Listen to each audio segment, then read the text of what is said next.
Motion to resume public session. Ms. Kais and Ms. Coffey, all in favor? The vote is unanimous. Please stand for the Pledge of Allegiance. I pledge allegiance To the flag of the United States of America and to the republic for which it stands, one nation, under God, indivisible, with liberty and justice for all.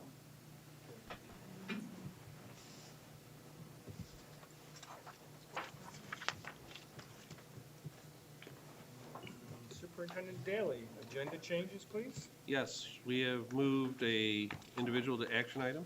We've added the organization chart. We've added PowerPoint for student support services and capital improvement, and updated the personnel actions and support materials. Thank you very much. Moving on to board president comments. I want to welcome everybody this evening. You guys are looking pretty good and ready to go. I would like to share out that Gate Charlie Central School District has multiple employment opportunities, so please check our website in case you want to join our team. Summer seems to be going pretty good. I want to thank everybody for supporting the summer school activities in our community through the summer this year, and I think you guys are doing a great job. And with that, I'm the board president comments. Moving on to points of interest. Points of interest. No points of interest this evening. Report on meetings. Mr. Moscato. Thank you. Today I had the opportunity to meet through Zoom, with a member of Congressman Morelli's staff. This is our opportunity to start our process, if you will, for advocating for issues, and also thank them for the money that they sent us through the different acts. You know, we talked about pandemic relief. We talked about individuals with disabilities and how we use that. Infrastructure, we mentioned that it would be nice if we get some money to help us air-condition buildings. Digital divide, teacher pipeline, and of course, state and local tax deduction. You know, that's one that he's in favor of either changing or repealing totally. You know, and again, we thanked him for the support, the money that we were having. So we told him it was going to be put to good use. You know, so that was good. We did mention the issue of staffing for aides and cleaners, bus drivers, things like that. And you know, the aide, she was the educational coordinator for him. She wrote it down. We'll see what happens. You know, so it was worth it. You know, we don't advocate a lot during the summer. Primarily because Monroe County School Board Association doesn't really function as a committee during the summer, that because school boards have to start over again, you know, with that. But we'll be up and running, and we already have a trip planned to Albany in December. So, thank you. Fantastic. Thank you very much, Mr. Moscato. Any other reports of meetings? Okay. Thank you very much. Moving on to visitor comments, and we have none. So we are moving on to capital improvement update. The floor is yours. All right.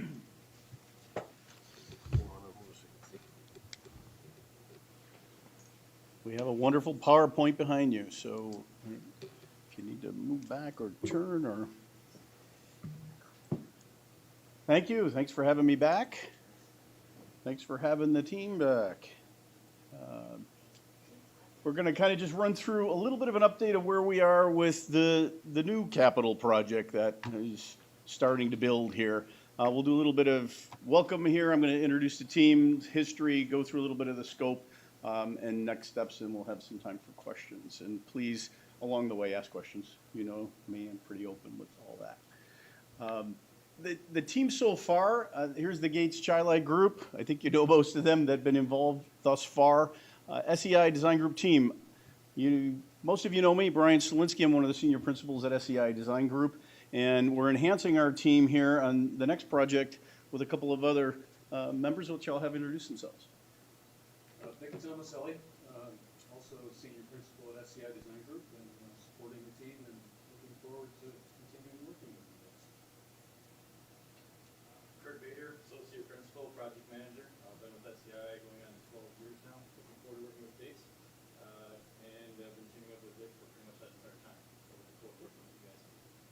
Great. And then also, our construction management team is here tonight too, for this portion of the work, campus construction. Mark. Good evening. Thank you for having us here. I'm Mark Esposito, President of Campus Construction Management Group. We're very excited to join the Gates-Chili Central School District team for the upcoming capital project, so thank you for having us here. And I'm Joe Pilato. I'm going to be the project manager of the campus, and I'm really excited to work with you all.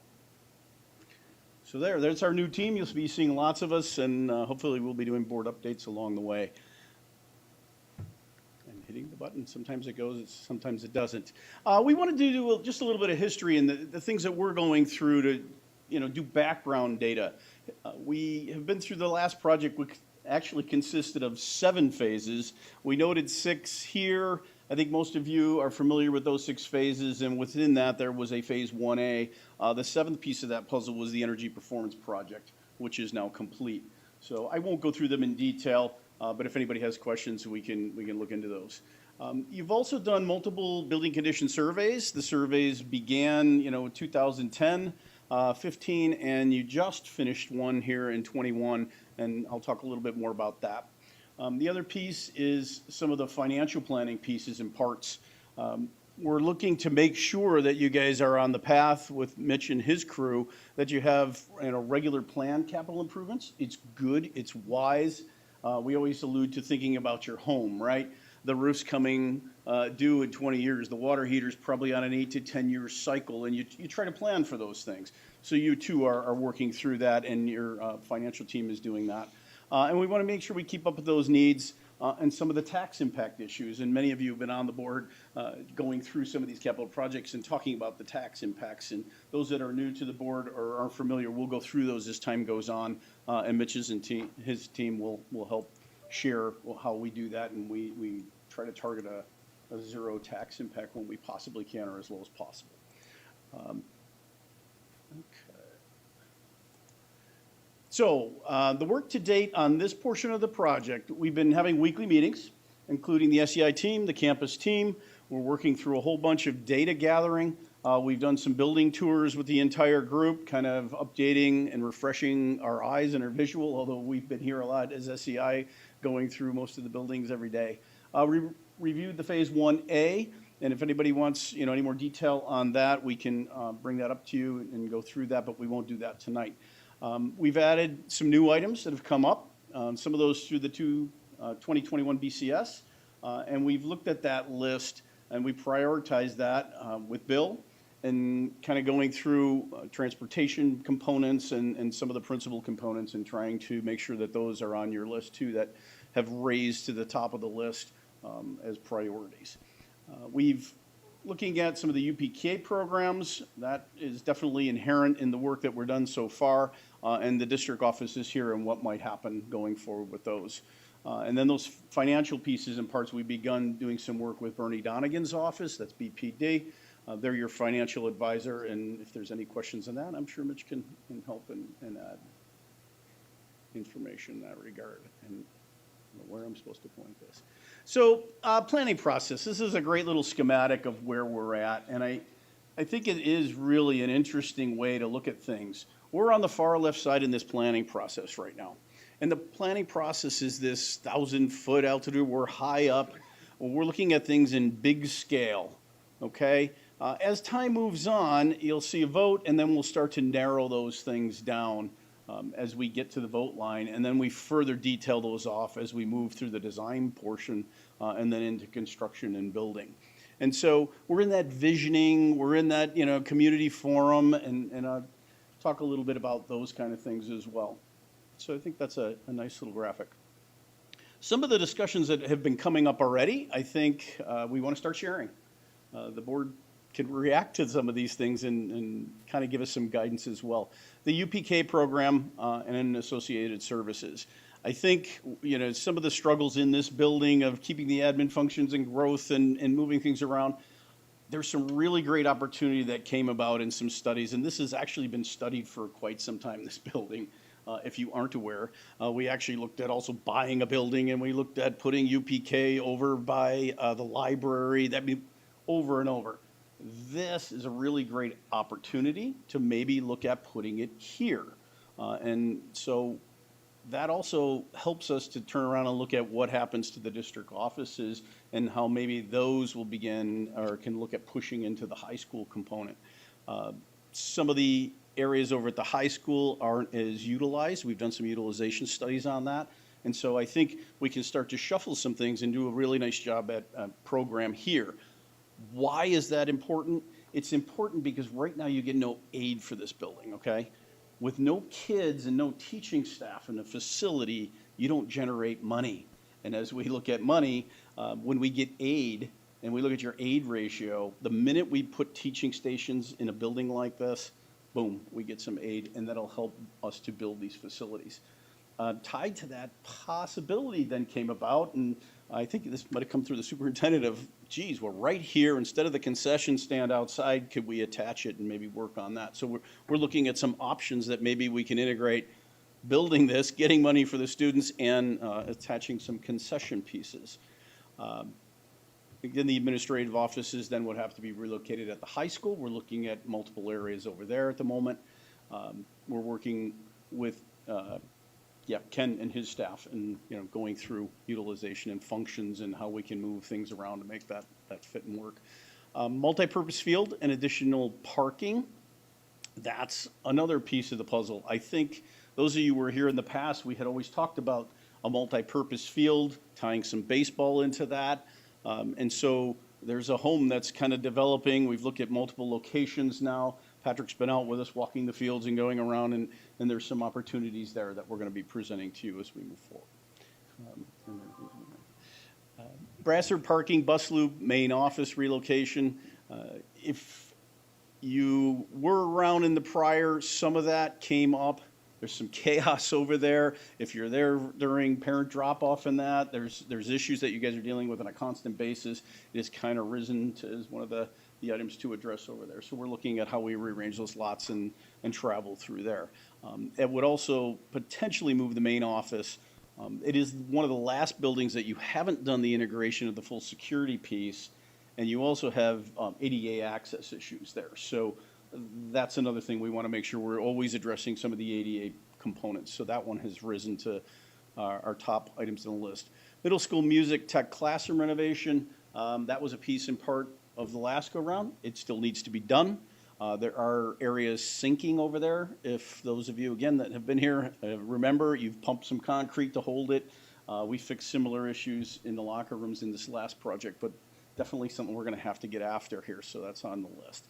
High school tech classroom renovations, enhancing your program. That's been part of the discussion of STEM programs, integration with some of your staff, and actually there were some really great discussions early on with the team you have there about how do we look at both programs in the transition from middle to high and how you tie all that together and they can enhance their space to bring those together. So those are all great too. And then the BCS initiatives are components and parts, again, that were ranked, and all of a sudden the heating unit that was great and we knew it was on the list, all of a sudden it's going really bad. Sometimes those come right up in the next couple of years, you gotta deal with them. So those come up on your list. Come on. The kitchen cafeteria expansion renovation at Brassard was also a piece. There's kind of a symbiotic relationship if the office moves. Kind of addressing some of that kitchen and parts over there makes a lot of sense to do that. There's issues with the back area and the loading and all that. If you recall, the playgrounds were moved up, and the intent at some point was to then move or get rid of the old equipment and then open up that area for the kitchen and receiving and make that a little more safer in the background because we got trucks coming in and out while the kids are playing around. So that's part of some of our research here. Middle school parking bus loop, that's always been an issue of where we drop off the kids and how you drop off the kids, and some integration of morning and afternoons and enhancing that parking lot on the south side. Lactation rooms, this is a big one. I know, many are aware of this. Our own office, we put one in. It's becoming more prevalent, and you guys have to meet some of the requirements of regulations. So we're looking at finding locations throughout all your buildings for those. Track and field events, some of the D zones, the lights, enhancements over here that were not completed as part of the initial piece, but we're part of the second 1A phase. We're relooking at that and how those can now be integrated, maybe with some of the changes in a concession and all the rest. And then a cinder walking trail. Was researched years and years ago. It's coming back. Great little thing, just an area to walk around. Many have brought that up to our attention, so that might be a nice thing to add to the mix. I think, one of the components that we talk about occasionally is not only do we have to do the things we have to do, we're also looking as marketing this to our public and some enhancements for the public and for public use and consumption. So, So one thing I might add, Mr. Solinsky, is Sure. that the prior slide, those were items that when thinking about, how much financial resource we have available, those are things that have risen to the level where the conversations among staff, principals, relating to building needs specifically and the BCS, these are things that have risen to, kind of where that line ends of what hopefully we'll be able to afford, although we're still working on the financial plan. And then on the next slide, maybe something that we talk about phasing into future work, because the reality is we have a limited amount of resources and we have a whole lot of needs as a district. So we really have to be thinking about how are we prioritizing those things and what are the needs of the district at any given time. yeah, and so, one of the great things is with our construction manager on board early here, we've been pricing these things and talking about these things and looking at that fine line of where is the break point financially. So that's been great. Yes? So can you go back to the, yeah, right there. So the full board doesn't come to finance and facilities, so I just want to reiterate that these options, like the concession stand and toilet facilities at the admin building, is a cost optimization option, because where it was originally planned, the cost to put it there, to bring infrastructure to it, is way more expensive than to put it here. And there's been some strategic thinking around that, and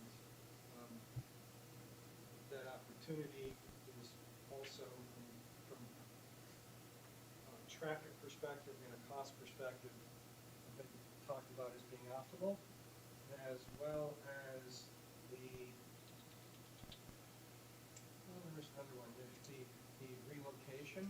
There's been a lot of conversation around how do we best grow our UPK program with the least amount of financial impact, and this is the answer to that. So there's been a lot of thought going into that. And I will add one more thing to the next slide as well. I said that those things had, fallen, kind of towards the cut point of, what we could reasonably build into a project given the financial resources that we have at our disposal, is that the lactation rooms was something that we're talking about building into capital projects as we do work in any given building. So it may not mean that every building will get one immediately. It might be when we do work in a building that we're able to add that in as an item in the capital project. Yeah. It doesn't mean that this depth come up. That's the one thing on that list that I want to be clear about. And a big thing that needs to be added in, that's at the bottom, is we will be engaging with community stakeholders in September, October timeframe to get feedback on, okay, here's where we are, this is where it is, help us prioritize this. And ultimately, when the board makes the decision on where we go from it. But again, we will be involving the community coming into the fall. And as a side note, I just want to thank you for your leadership in the design of the drainage for the turf field. Because in the last week and a half, I think it's been super tested, and I think so. I definitely think it's been tested. Although this building didn't fare as well. So I think, You haven't designed this building yet. yeah, we do this building. Jeff, you bring up some really good points in regards to the concession piece, and I didn't get into the detail of that, but that aid thing we were talking about, right? When we generate aid in a building, and it's both here and the admin move, right? the admin gets no money here. But if it moves into spaces in the high school generates money and we can dip from that pool and you can aid it. Okay? The concession stand in this building, it can be part of the aid generated from the classrooms. If it's standalone out in the field, it will get no aid and you will pay 100% of that cost. So it's a really good point of why it is on our list and why integrating it helps And additionally, on we the don't aid have side. any mechanicals out in the field, so we'd have to run the plumbing, the electrical, we'd have to run everything to that location, which makes the cost go up fairly quickly. So just some of the financial considerations and pieces we are looking at is your aid ratio, 81. At the moment, for those that are new to this, 81 cents on the dollar will be aided, okay? That's for things that fall under the aid ratio, and there's a whole bunch of caps and wonderful things that you hire us to take care of. And so we'll go through that, and we'll show you that at some point when we narrow down project components. Maximum cost allowances and aidability are all part of that discussion. Utilization of a capital reserve and your fund balance, we'll be talking a little bit about that. I think Mitch has alluded to some of that in prior presentations to you, and we'll be bringing that forward in further subsequent meetings. Existing level of debt service, local share, all of that. Bernie Donigans will help in that, and we'll talk about district bond credit rating as we move forward in the project, okay? Mark. So I get to talk about schedule, which is always enjoyable for construction manager. So right now, as Brian said, we're at 1,000 feet up in the air looking at this still. We're looking at a lot of different estimates. I think we've already completed 2 or 3 different estimates for this and probably projecting to do another 5 in the next 4 months as we really hone down the scope of work for the project. Like Chris said, we plan on meeting with user groups in September and October, coming back in front of the board in October and November with more information on the project with the financials and how it's shaping up. We're looking at the December board meeting for the board to have a resolution put together, wait our 45 days for community presentation, and then we're looking for a vote right now in early February would be the project plan right now that's been going on. This date has changed a couple times already, so it's something that's right now just a line in the sand, a goal for us to get to, which at that point would start the design and go into the SED review period of this, and then construction starting in '23. And we're looking at least 2 years of construction for a magnitude of work right now. So there's a long-range plan for this. Nothing is set in stone yet. It's something we're all working toward. But ultimately, right now, a goal for us to get there. With a lot of information still coming in the upcoming months, and there'll be a lot of feedback here for the Board of Education. Yeah, we should start. There you go. So with the next steps like that, like we talked about, we have the public input, the community meetings coming up. We'll definitely continue doing our cost estimation of different scopes of work and putting in escalation, really keeping a track of materials and what the market conditions are doing is something that we take a keen focus on. And then we'll finalize that scope definition, be coming to the board with that information. So with that, is there any questions? I have no additional questions. Anybody else? I guess I do have one. For public input forums, are we gonna talk 1 or 2, or is it gonna be an ongoing thing? Multiple.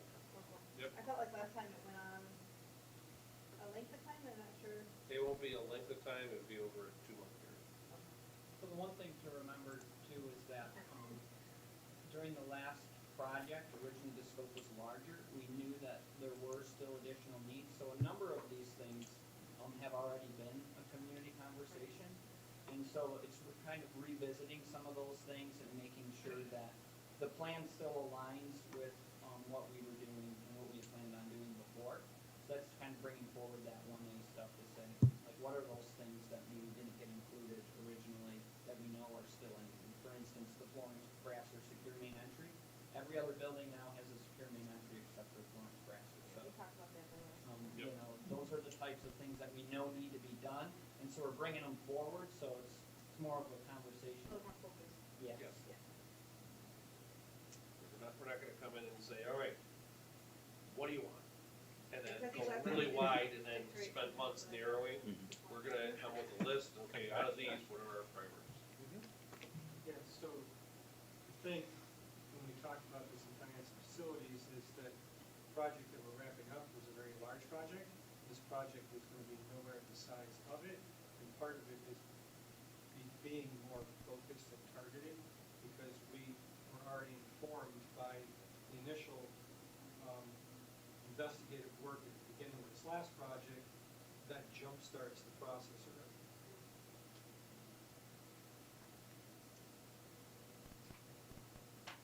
Any other questions? I have one. Can I sit down now? Yep. Since you're in charge. Thank you sure. very much. Thank you, everybody. Thank you, guys. Oh, I have to get up. You're gonna have to get up. We'll slide over. Have a great night. You too, thank you.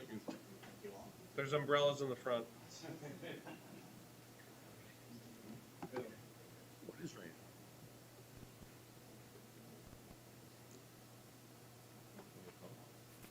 Moving on to student support services. All right, good evening. Thank you, Superintendent Daley, President Potensky, members of the Board of Education, and thank you for this opportunity to provide you with an update on Student Support Services Department this evening. I appreciate it.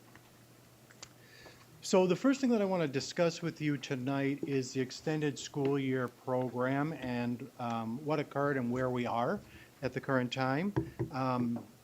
Typically what happens is our students, especially our students who are in special class programs that are in district, go to receive their extended school year or summer school programming through Monroe to Orleans BOCES. This year, we were notified on, this is July, but it was actually June. It was June 16th that Monroe to Orleans BOCES would not be able to provide programming for our students, those in-district students that we typically send to Monroe to BOCES for programming over the summer. So we had about 12 school days to figure out what we were going to do with the 55 students that were going to be impacted by this. And we really wanted to make sure that we were providing services for these students because they did need these services and they were indicated that they were needed through the annual review process. So we did a variety of different things to try to get these students services this summer in a very short amount of time. One thing that we did is we worked collaboratively with BOCES 2. So there were some supervisors that work at BOCES 2 that were able to work collaboratively with us, think outside of the box, and get our students into programs that maybe they weren't designated to attend originally, but would fit and would meet their needs for the summertime. And there were spots open and available, and they were able to do that. So we're appreciative of all that they did. We also investigated contracting with Greece because they have their own summer school program for spots. And we sent a bunch of referrals to Monroe 1 BOCES for students and greatly appreciate Monroe 1 BOCES for expediting the process of taking a look at our students through the referral process, bringing them to their committee quickly, having intake meetings via Zoom with families, and getting them enrolled so that they could start on time. So we had quite a few students that are actually attending Monroe 1 BOCES this summer that we didn't intend for them to attend Monroe 1 BOCES. And then we also worked to develop our own in-district extended school year program for this summer. And it actually ended up being a small amount of students. So we went from that 55, we worked collaboratively with BOCES 2, we worked collaboratively with BOCES 1, and we were able to get the number down to about 15 students that we weren't able to place and that we needed to create programming for. So we were able to develop our own in-district program for those students in that 12-day span of time. So thinking about a site, transportation, a nurse, getting staff that wanted to participate, supplies, all of those things that need to be done in that very short amount of time. But we were able to pull it off thanks to my coordinators that work with me, especially Danielle Latore, who was working very hard and diligently to try to organize this programming so that it could occur. And I just want to share, we Yeah. usually start planning for summer school in February. This is did it true. in 12 days. This is true. It did Yes. extremely well. Thank you. So, and I have to give kudos to the staff who are working the summer school program, many of whom dropped everything to support kids. They knew that there was a need for these students to have programming. They moved vacations, some of them canceled vacations. So that would be teachers, related service providers, and aides as well. So I'm very thankful to all of them. So because of that, we were actually able to pull it together, pull it off, and provide services for these 55 students who otherwise would not have received services this summer. So very thankful to the staff and all that was done in order to be able to do that for our students. So last year around this time, I had these individuals with me, who are coordinators. Julie Stark, the coordinator of special education, grades 6 through transition. Daniela Torrey, coordinator of special education, grade K through 5. And Angelina Pound, coordinator of student and family support services. So they were here and they talked to you around this time last summer and just talked to you a little bit about what they do and their role in the department so that you could get a better sense of the scope of the work that we do within the department. We remain committed to creating and maintaining a robust continuum of services, and those services start at the least restrictive, which is related services, which are occupational therapy, physical therapy, speech, and counseling. And then we also provide consultant teacher services for students, which could be direct, students, special education teachers working directly with students, or indirect, them supporting general education teachers who work with those students with disabilities. We have an integrated co-teaching model at our elementary grades, which we think is beneficial to have one special education teacher and one general education teacher in the classroom full-time to help support kids. It's beneficial for our students with disabilities, but also beneficial for our general education students as well. And then we have our special class setting. So 15-1 for our students who need additional academic support in a smaller setting. We have a 15-1 CAS program that works on executive functioning, it works on communication, it works on social skills.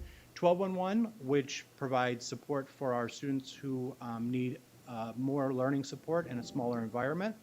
We have an 8-1-1 program at the middle school and high school for our students with behavioral challenges. And then we have a 6-1-1 program at the elementary school for our students who are on the autism spectrum who need a small class environment and systematic instruction. So we are continuing to look at our continuum of services. We're continuing to look at the needs of students. And a big thank you to all of you for supporting us in our endeavor as our continuum continues to become more robust. And we continue to be able to enhance the services that we're providing to kids. And you know that I say this often, I feel like our kids can best be served most of the time in our own district, so that they have our teachers, they have their own peers that they're working with, so to the greatest extent possible that we can keep our own students in our own district. That is my goal. So that's what we try to do.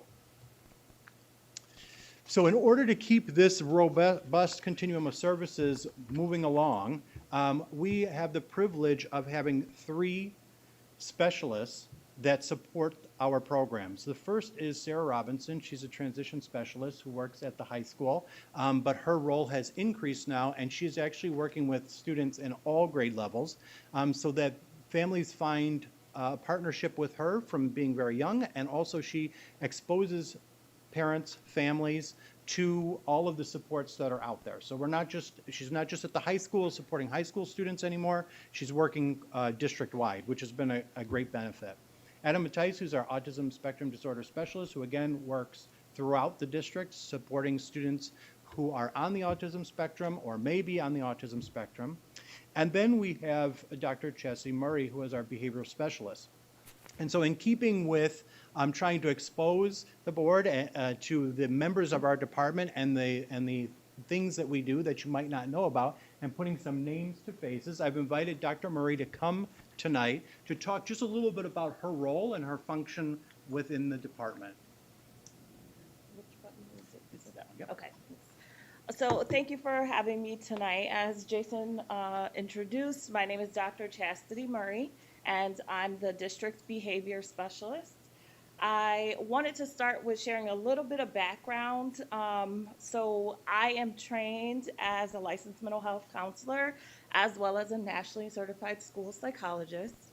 I have about 14 years of experience in the mental health field, with the last 9 primarily being within the realm of school districts. And so I have a very well-versed sort of background on supporting a variety of different students and the needs that they may present in a school setting. As far as the what, my role as the district behavior specialist functions really around a consultant-based model, and I'm a staff support. So rather than providing direct services to students, as you might see from some of our counselors or social workers within the district, I'm really there to support the staff who are there in turn to then support student needs. I complete classroom observations around students that teams have introduced or have identified a concern around their behavior. And then I will collaborate with those teams or that individual teacher in order to come up with specific strategies that might be helpful in their specific classroom to support students' needs. A lot of times with consultant-based models, teachers report that, we get these general ideas of how to implement things that might be helpful for our students. But with my service, I really try to tailor those supports and strategies to meet those specific needs identified for those specific classrooms with those specific teachers. On the flip side of that, I also provide general trainings for staff, faculty and staff. So it could include aides, classroom teachers, administrators throughout the district on understanding the foundations of behavior, how behavior represents a form of communication, and how that then in turn translates to what you see in a classroom setting. I encourage staff to look at, behavioral concerns as more of a skill-based deficit. And so we, as the educators that are responsible for building them up to be successful adults, can target their deficits in order to teach them the skills they need to then in turn get their needs or their functions met without reacting in a socially unacceptable way or in any explosive behaviors that they might be displaying because they don't have the skill to communicate otherwise. As far as the win, being a district employee, I am in rooms all the time. So I'm available to staff throughout the entire school year, providing those consultation-based services, as well as those trainings, those individual conversations, those follow-up conversations once we've put a plan in place to see if things are working or if things need to be adjusted. And the where, it's the same. I am a firm believer in trying to be in those rooms and working with teachers. It's a lot easier for me to go into a room and see what the student is doing as opposed to the teacher just reporting to me what they're seeing. And then I can give immediate feedback to that teacher on this is what I saw during this specific activity or during this specific time of day. Maybe we could consider trying XYZ as opposed to the method that we use because that seemed to not work well with supporting that particular student's needs. And the feedback that I receive from staff generally is that they appreciate not only having that in the moment feedback around what concerns they're seeing and how they can react or respond differently, but they also appreciate the fact that I do those follow-up visits to come back in and say, how have things been going over the past couple weeks since I've been here last? Have you noticed an improvement in this particular student's behavior based on what we talked about and what we planned for how to respond when this student presents with X? So that's the background as far as my role. The consultation-based model that I use really follows this multi-tiered systems of supports, which really looks at providing things on sort of a continuum, looking at things that would be supportive for all students. So that might be just general classroom-based practices that may be helpful to any student in your room. Then moving up that continuum to more targeted supports or things that maybe a smaller group of students might be presenting a need, and we can come up with a strategy or a support that could benefit a smaller group. all the way up to the more intensive or those more individualized supports and services that are really targeted towards those students who maybe have not responded in the way that we would have liked them to at some of those earlier stages when we were presenting some of the strategies. And so maybe we then have to look at providing something that's more specific to that individual learner. Throughout that continuum, there is always a collaborative approach, right? Because we don't look at students in silos, we look at them as whole people. So we want to make sure that we're having constant communication with families around what they're seeing as far as behavioral concerns, or if they have ideas on things that they have found success with for their particular child that we can then replicate in the school system in order to help that child feel more success. And the approach is really a team-based approach. So whether I'm at an elementary building, a middle school, or the high school, I really try to interact with every adult that would interact with that child. So their behavior may present differently in, say, a special area class versus a science class versus an English class. So I want to have conversations with all of those staff members around what they're seeing, what types of things maybe are working well in their environment that we can then sort of take into another area and see if we can replicate to see if we can build some success for that student using those supports. With our students who are classified, I do a lot of support with teams and teachers around completing functional behavior assessments and developing behavior intervention plans. So those are those more individualized, targeted supports for students who are presenting with significant needs. And I have done individual trainings with teachers. I've done team trainings on how to understand these documents and how to utilize them within their specific classroom, how they can be used as a tool to help benefit not only the individual student, but also the staff member who is implementing that plan, and how that can then translate into the work that they do with other students within their day. So I know that Jason has shared that you guys have already heard a lot about functional behavior assessments and behavior intervention plans, so I won't go into a lot of detail about them, but I feel like those types of supports can really be beneficial for students to help them to feel successful in the school setting, which then can in turn translate to better behavior.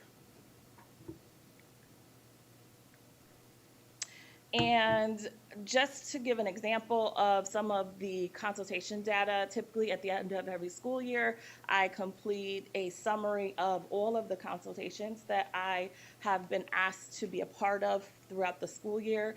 This data is from September 2019 through mid-March 2020, because that was more of a typical year as opposed to what we looked at in our hybrid model this year. So as you can see, over that time period, there were a total of 139 consultations. And what's nice about breaking down the consultation data in this way is it allows me to see by grade level where the most need seems to be, so that when I'm planning for the following year, I can progress with those students and look at building support for example, if we were looking at that first grade team from last year, the second grade teams of teachers, I can go in and say, I'm familiar with these specific students, and these are some of the things that we put into place to support them during the school year last year.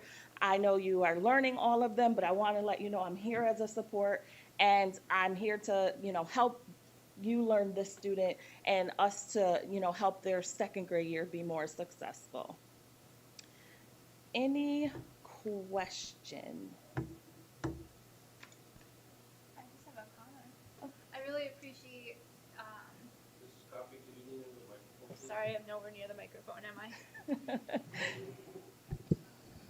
It's green, so yeah. Thanks for checking. I really appreciate the attention to wrapping around and following up with staff and families and students after work has been done, because it's really busy in the school year, and it's really easy to get caught up in the next thing or the next issue.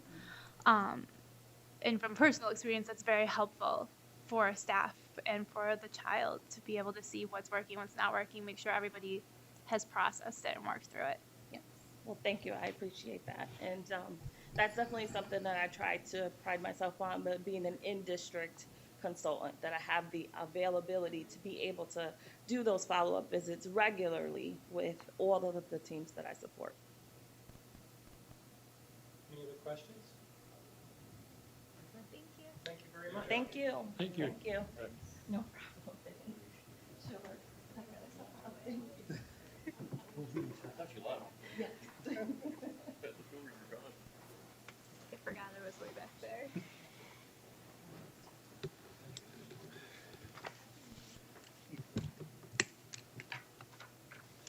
Okay. Before we move on, Mr. Jung, I want to thank you and your staff and your entire team for being able to plan to pivot and help 55 students' lives in such short order. I'm sure you and your team were not just sitting around going, geez, what do we got to do today, right? You had a full schedule, and you were able to pivot, replan, pull that off. It really is outstanding. I just want to thank, on behalf of the board, thank you very much. Moving on to approval of consent agenda. Motion to approve the consent agenda. Ms. Unson and Mr. Moscato, questions or comments? All in favor? The vote is unanimous. Thank you very much. Motion to approve consensus items C through J. Motion, please. Mr. Bailey and Ms. Coffey, questions or comments? All in favor? The vote is unanimous. Thank you very much. Moving on. Motion to approve the superintendent recommend, oh, let's see, sorry. Gotta get to the other side of that.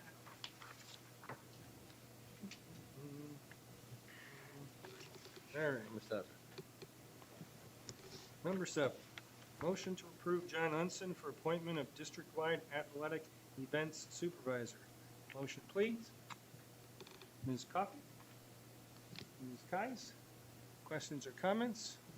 All in favor? Abstentions?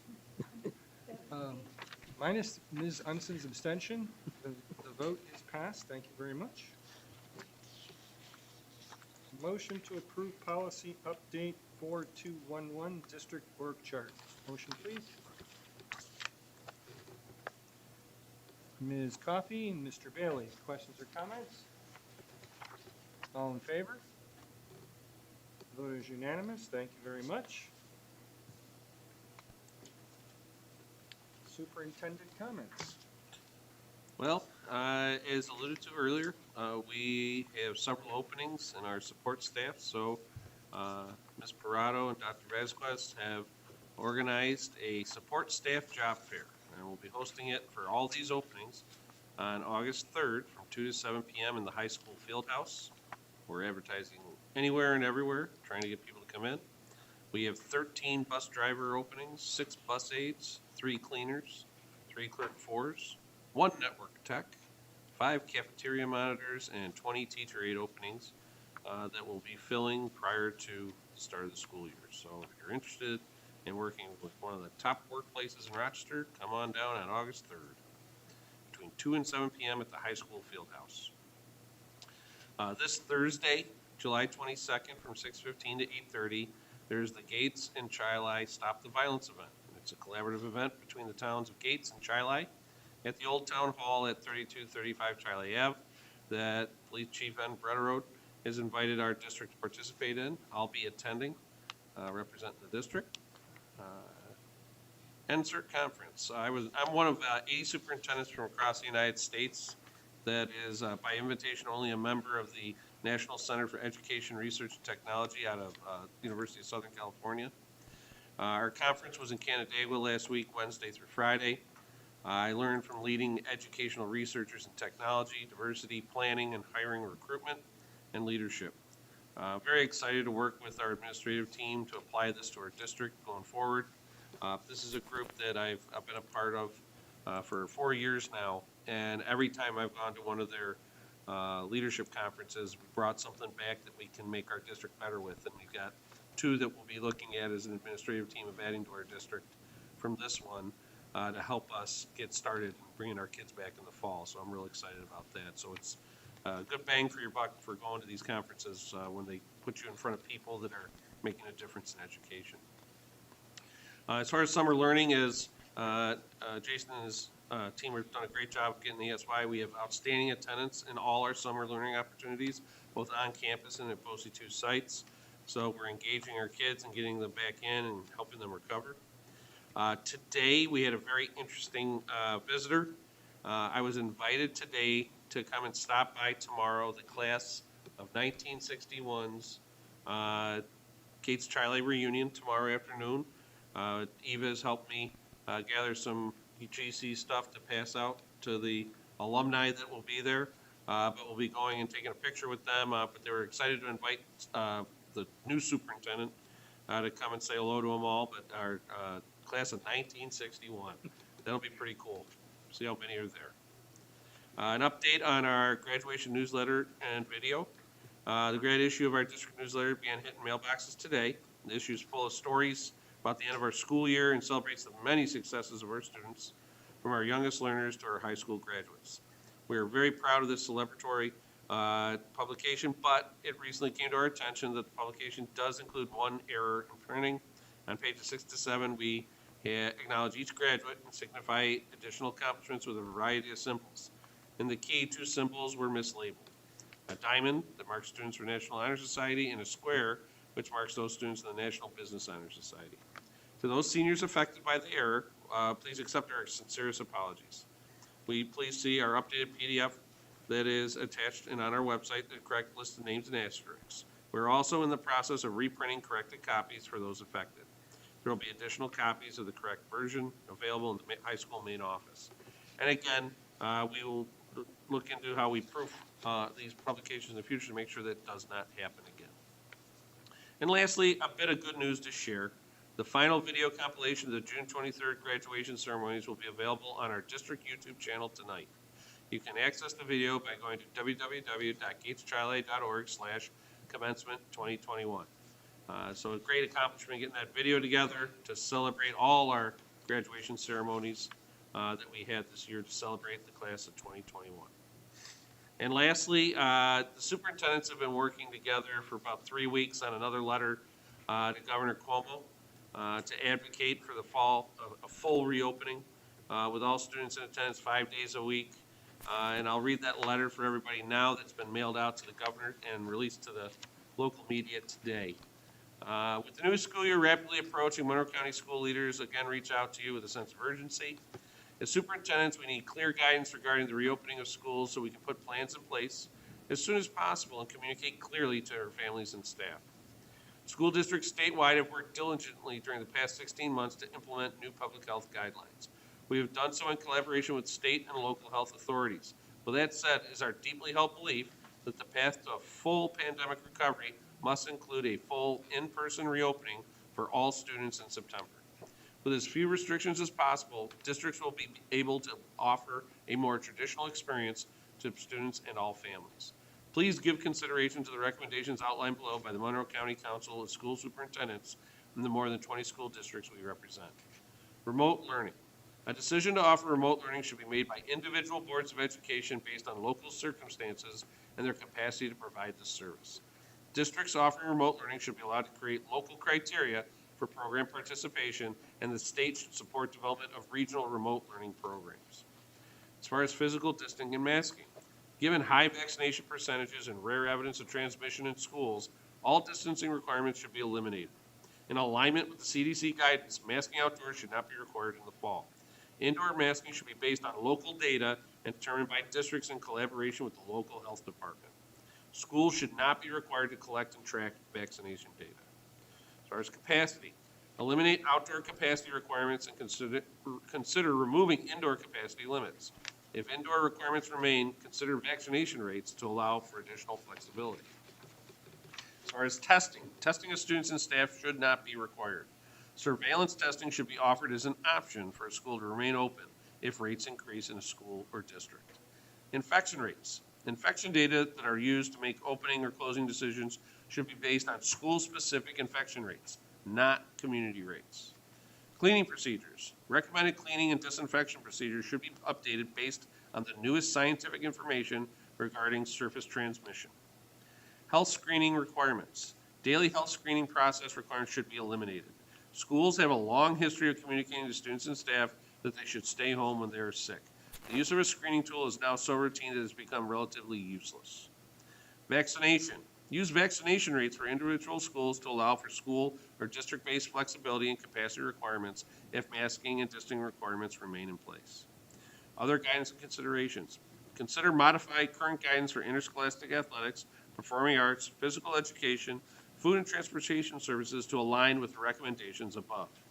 Governor Cuomo, we remain ready to partner with you to provide the best experience we can for children and families, all while prioritizing the safety of our school communities.